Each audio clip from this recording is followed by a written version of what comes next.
Diretsahang sinagot ni Kim at Paolo sa isang panayamang tanong kung sinong dapat magbayad sa kanilang date. Isang simpleng usapin na agad naging trending sa social media. Ayon kay Kim, malinaw ang kanyang paninindigan.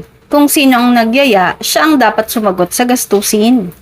Para sa aktres, ito ay isang praktikal at patas na paraan upang maiwasan ang anumang awkwardness sa pagitan ng dalawang taong nagde-date. Kung ako ang nagyaya sa'yo, ako magbabayad. Kung ikaw ang nag-aya sa akin, ikaw ang magbabayad.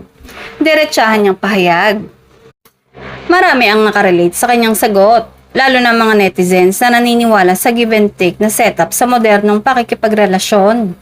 Samantala, ipinakita naman ni Paolo ang kanyang pagiging traditional ngunit flexible na pananaw. Bilang isang lalaki, aminado siyang natural sa kanya ang akuin ang bayarin kapag siya ang nag-imbita, bilang respeto at pagpapahalaga sa kanyang kadate. Gayunpaman, nilinaw niyang walang issue kung ang babae ang magalok na maghati sila sa bill.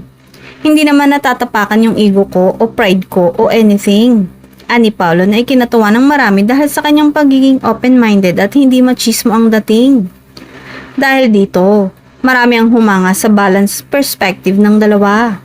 Isang kombinasyon ng practical at gentleman approach na sok sa panahon ngayon.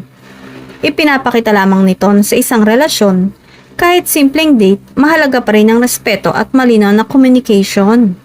Sa gitna ng kanilang light na usapan, hindi rin naiwasan ang kilig factor na hatid ng kanilang chemistry. Lalo pang kinilig ang fan sa bawat banat at sagot ng dalawa na tila nagpapakita ng natural na connection sa isa't isa. Sa huli, ang simpleng tanong tungkol sa sino magbabayad ay nauwi sa mas malalim na diskusyon tungkol sa respeto, equality at modernong pananaw sa pakikipagrelasyon. Isang bagay na tunay na kinagigiliwan ng kanilang mga taga-suporta.